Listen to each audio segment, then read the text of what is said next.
look like regular children, except you will not be able to look us in our eyes. We say, "Please help me. I'm lost and I need a ride home." Talking about these black-eyed children basically will haunt you. Shout out to them people. What's going on? It's your girl Maze reporting live from the gutter, back at it with another spooky, back at it with another reaction video. Y'all seen it, we finna get into the black-eyed children. I'm talking about children with eyes, they sockets is literally black. On God, the white in your eye is black. Like, I'm talking about that. We're gonna get into it, but before we get into it, y'all go subscribe. We ask you for help in Texas. Leave the area immediately. Hello, my name is Urban. I am one of the black-eyed children. We walk around the streets of Texas at night, hitchhiking, walking up to front doors. Okay.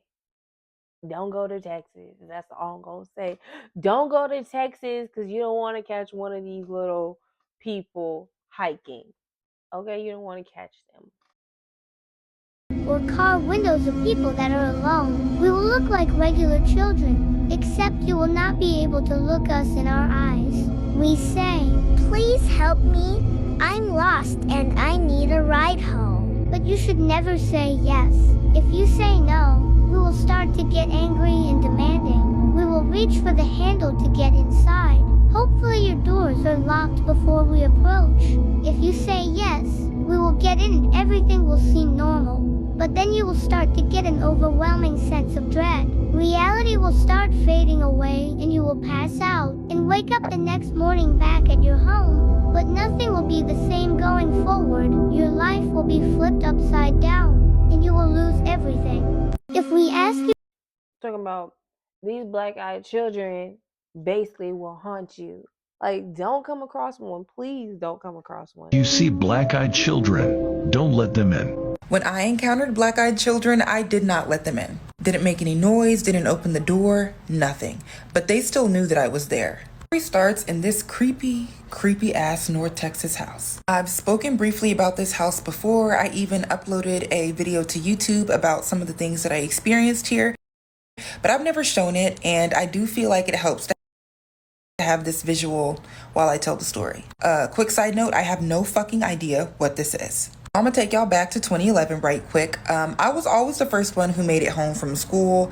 My mom told me, get your ass in the house, shut the door, lock the door, don't open the door for nobody, period. So I'm in the back of the house and I'm watching TV, and I had to have been there for a couple hours, right? So this happened early evening at the latest. So I'm at the back of the house watching TV, listening to music, whatever, and I hear a faint knock. So I pause the TV and I get up to go and see who's at the door. I was not supposed to open it, but I was just curious as to who it was. So I'm walking through the dining area and I stand at the doorway to the living room, which is a little bit behind this window right here. And I'm standing there a little bit confused because I'm like, who is knocking at the door? Now, while I'm standing there, I hear another knock. So I decide I'm gonna tiptoe to the door and peep through the peephole and see who it is. So I tiptoe to the door, but before I can say anything or look through the peephole or anything, I hear, "Can I come in?" Real quick before I get into that, the first thing that I noticed when I walked up to this door was the energy.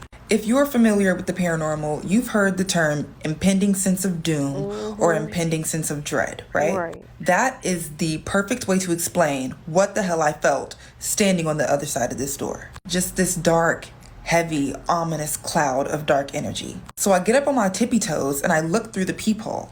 And when I look through the peephole, I see two children. One blonde-haired girl standing about here, and one boy with short black hair standing about here. The girl was either looking straight ahead or looking down, but all I remember is that I could not see her eyes. However, the boy with the bowl cut, he was looking directly into the peephole. I don't even know how he knew I was at the door, let alone looking through the peephole, but we were basically making eye contact. This is obviously when I noticed the eyes, right? But while we're making eye contact, this boy says to me again, "Can I come in?"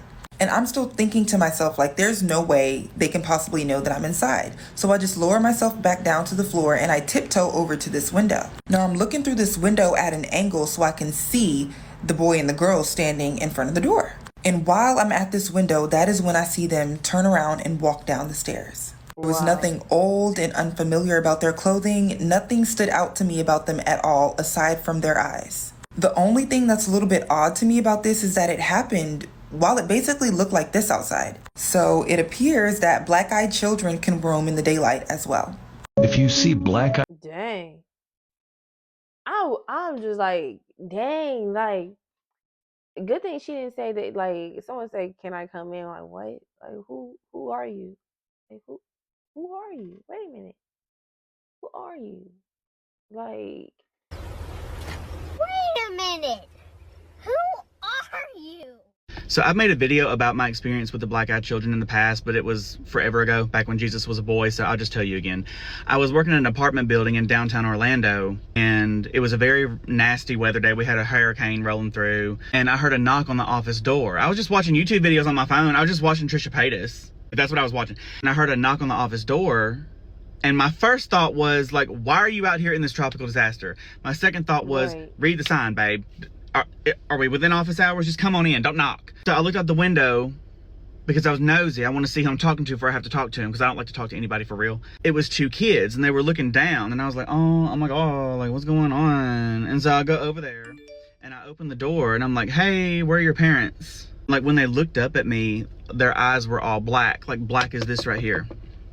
And there was no surface to them. It was just two black holes that looked like they went on forever. When I made eye contact with them, or, you know, the lack thereof, the terror and the fear started right here and worked its way down my whole body. And I felt like something that was not supposed to be there was like running its hands down the back of my spine. I don't know how to explain that. Do with that what you will, but that's how I felt.